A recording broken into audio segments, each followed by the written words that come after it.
নমস্কার বন্ধুরা, আমি পূজা দেবনাথ, নদিয়া জেলার ছোট্ট একটি গ্রাম থেকে। আর হ্যাঁ, তোমরা কে কোথায় থেকে আমার ভিডিওটা দেখছো অবশ্যই কিন্তু কমেন্টে বলো। অপর্ণাস বঙ্গাল চ্যানেলের পক্ষ থেকে তোমাদের সবাইকে অনেক অনেক ভালোবাসা জানাই। আশা করছি তোমরা সবাই ভালো আছো, সুস্থ আছো। নতুন আরেকটা ভিডিওতে তোমাদের সবাইকে নিয়ে শুরু করছি আজকের ব্লগটি। আশা করছি আজকের ব্লগটি তোমাদের একটু হলেও ভালো লাগবে। তো চলো ভিডিওটা দেখতে থাকো। সকালের বাসি কাজগুলো করে আমি আর মনা একটু পরোটা খেয়ে নিলাম। আর চিকেনটা দই, লবণ আর সর্ষের তেল দিয়ে ম্যারিনেট করে আমি চলে আসছি এখানে পুদিনা পাতা নিতে। আর এর মধ্যে দেখো মনা বাজার থেকে চলে এসেছে। মনাকে পাঠিয়েছিলাম বাজারে ঠাকুরের ফুল আনতে। আর এদিকে আমি পুদিনা পাতাগুলো ধুয়ে নিয়ে এসেছি। এগুলো আমি ছোট ছোট করে কুচো কুচো করে আমি চিকেনের মধ্যে দিয়ে দেবো। আর এদিকে দেখো আমি একটু আদা, গোলমরিচ, এলাচ সবকিছু দিয়ে একটু গরম জল করে নিলাম, যেহেতু আমার ঠান্ডা লেগেছে। তো এই জলটা সকালে খেয়ে নেব। আর এখানে আমি চিকেনটা কষাতে বসিয়ে দিলাম। কয়েকদিন ধরে নিরামিষ খাওয়া হচ্ছিল, তাই কালকে চিকেনটা নিয়ে এসেছিলাম, কিন্তু আমার গায়ে জ্বর ছিল বলে রান্না করতে পারিনি, তাই আজকে চিকেনটা রান্না করছি। আর যখন দেখো চিকেনটা একদম কষা কষা করব, কোনো ঝোল দেব না। আর এটা যে আমি টক দই দিয়েছি, টক দই দেওয়ার কারণে ঝোলটা বেরিয়ে গেছে। আর চিকেনটা আমি ঢেকে রেখে রেখে রান্না করব। তো দেখো চিকেনটা আমার কত সুন্দর হয়ে গেছে, একদম কষা কষা। তো এরকম গ্রেভি, হালকা হালকা গ্রেভি থাকবে, এরকম চিকেনে খেতে ভালো লাগে।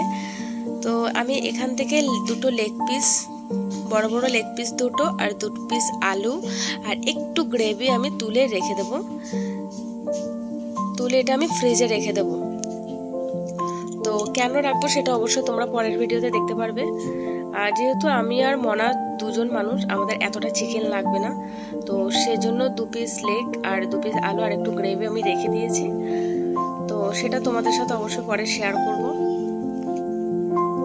আর এদিকে দেখো রান্না বান্না হয়ে গেছে। এখন আমি গ্যাসটা মুছে নেব, কারণ এই কাজগুলো যদি সাথে সাথে করা না হয় পরে আর কষ্ট হয়ে যায় করতে। তো আজকে ফ্লিপকার্ট থেকে আমার একটা পার্সেল এসেছে, তো সেটাই তোমাদেরকে আনবক্সিং করে দেখাবো। আর এদিকে আমি আনবক্সিং করতে যাচ্ছিলাম, মনে করছিল না আমি আনবক্সিং করব, কারণ তুমি প্রত্যেকবার আনবক্সিং করো আর আমি হাওয়া বোবার মতো বসে থাকি, দাঁড়িয়ে থাকি। তো না, এবার আমি আনবক্সিং করবো আর তুমি হাওয়া বোবার মতো দাঁড়িয়ে থাকো। তো ও পারছিল না। আমি অনেকবার ওকে বললাম আমাকে দাও, আমি করে দিই, না ও কিছুতেই দেবে না, ওই খুলবে।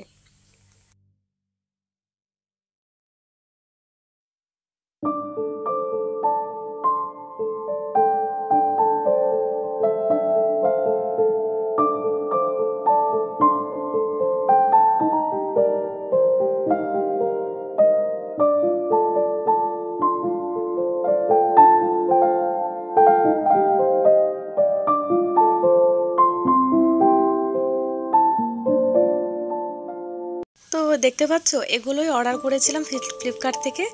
আর এখানে আমার 4টে এসেছে ফুলের টব। তো এই 4টের দাম নিয়েছিল 141 টাকা 4টে। তো আমার তো খুবই পছন্দ হয়েছে, খুবই ভালো লেগেছে। আমি ঘরে সাজিয়ে রাখবো, অলরেডি মনে এখানে রেখেছে গুছিয়ে। তো কেমন লাগছে তোমরা অবশ্যই কমেন্টে বলো। আর এর মধ্যে আমি স্নান করে জামা কাপড়গুলো রোদে দিয়ে দেবো। যেহেতু আমাদের এখন শুকাতে দেওয়ার মতো জায়গা নেই, তাই এখানেই দিলাম। বেশিরভাগ দিন কাকাদের ছাদে দেওয়া হয়। তো আজকাল দুটো জামা কাপড় বলে আমি ছাদে গেলাম না। তো আমাকে আবার ডাক্তার কাছেও যেতে হবে, তাই তাড়াতাড়ি কাজগুলো করছি।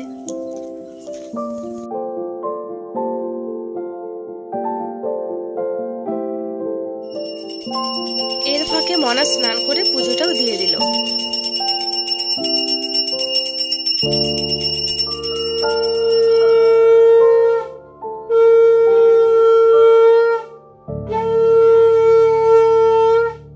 এদিকে আমি আর মনা দুপুরের ভাতটা খেয়ে নেব। আর আমাকে দেখো পুরো পাগলের মতো মনে হচ্ছে, কারণ স্নান করে আমি মাথাটাও আঁচড়াইনি, যেহেতু ডাক্তার কাছে যাব একটু তাড়াতাড়ি করছিলাম।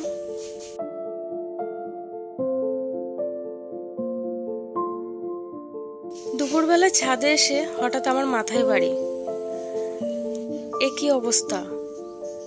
বেশ কিছু স্ট্রবেরি ফল পেকেছিল, তো ভেবেছিলাম মনাকে স্ট্রবেরি মিল্কশেক করে দেবো, কারণ ও স্ট্রবেরি মিল্কশেক খেতে খুব পছন্দ করে।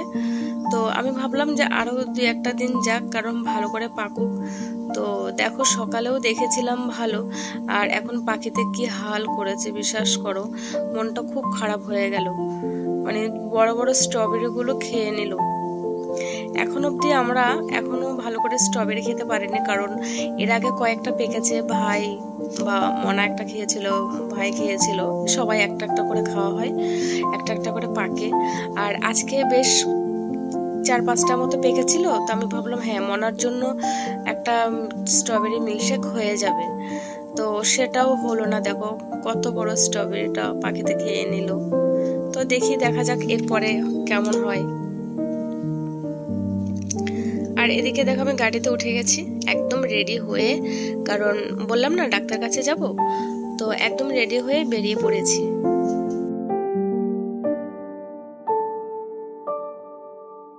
এই দেখো এর মধ্যে পৌঁছে গেলাম ডাক্তার কাছে।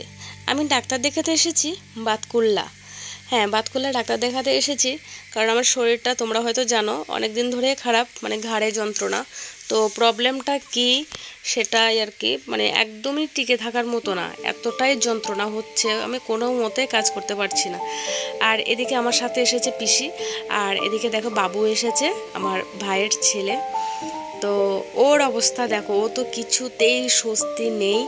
তো যা একটু ফোনটা দিল, ফোনটা দেওয়াতে এখানে মানে বসেছিল সুস্থভাবে।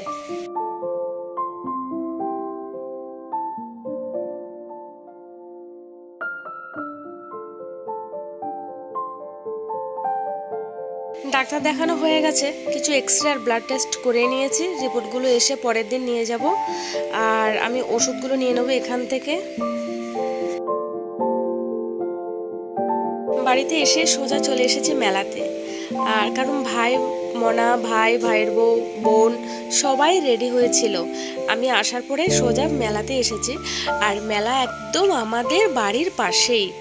আজকে প্রায় 4 দিন ধরে মেলা চলছে, কীর্তন চলছে, কিন্তু আমরা আসতেই পারিনি, কারণ জ্বর, আমার তো অনেক 2 দিন ধরে প্রায় জ্বর, তার আগে থেকে ঠান্ডা লেগেছে, তো এই জন্য আসতেই পারিনি।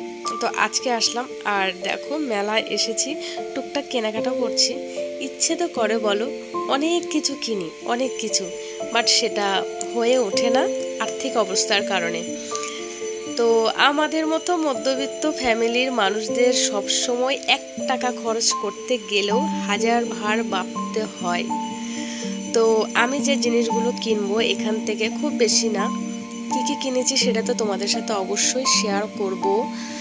আর যাই কিনি বেশি কিছু কিনবো না, 2-1টা প্রয়োজনীয় জিনিস কিনবো, কারণ আমি যদি এখন খুব টাকা খরচ করে ফেলি, সারা মাস আমাকেই খেসারত দিয়ে চলতে হবে, ঠিক আছে? তো কি কিনেছি সেটা তোমাদেরকে পরে দেখাচ্ছি। আর এখান থেকে কেনাকাটা শেষ করেই সোজা চলে যাব আমরা খেতে। এখান থেকে প্রথমে ফুচকা খেয়ে নিলাম। এই যে দেখো মনা, ভাইয়ের বউ, বোন আর বাবু। আর ভাই ছিল, ভাই এখন বাড়ি চলে গেছে। তো আমরা আগে ফুচকাটা খেয়ে নেব।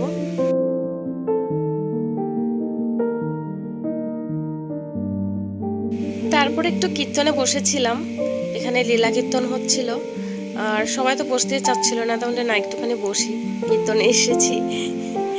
তারপরে সবাই এখানে দেখো দাঁড়িয়ে দাঁড়িয়ে বাদাম খাচ্ছিলাম আমি, আর ভাইয়ের বউ আছে আমার, আর বোন আছে, বসে বসে আমরা এখানে দাঁড়িয়ে দাঁড়িয়ে বাদাম খাচ্ছিলাম। আর তারপরে চলে এসেছি, মানে মেলায় আসা মানে হাবিজাবি খাওয়া, না বলো? হাবিজাবি খাওয়া। ডাক্তার আমাকে বারণ করেছে উল্টাপাল্টা কিছু না খেতে, কারণ আমার লিভারে প্রবলেম আছে, কিন্তু ওই যে মেলায় আসলে না নিজেকে সামলাতে পারি না, এই হচ্ছে কথা। তো আমি এগরোল নিলাম, আর বাকিরা চাউমিন নিল, আর মনা মোমো নিল। তো এখান থেকে এগুলো খেয়ে নিলাম।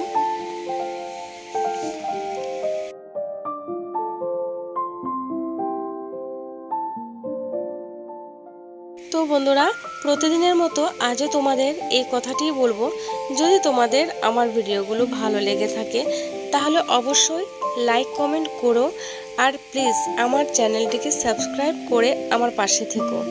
আর যে সকল বন্ধুরা অলরেডি সাবস্ক্রাইব করে দিয়েছো তাদেরকে কিন্তু অসংখ্য ধন্যবাদ আমাদের পাশে থাকার জন্য। সকলে ভালো থেকো, সুস্থ থেকো, দেখা হবে নতুন আরেকটি ভিডিওতে। টাটা।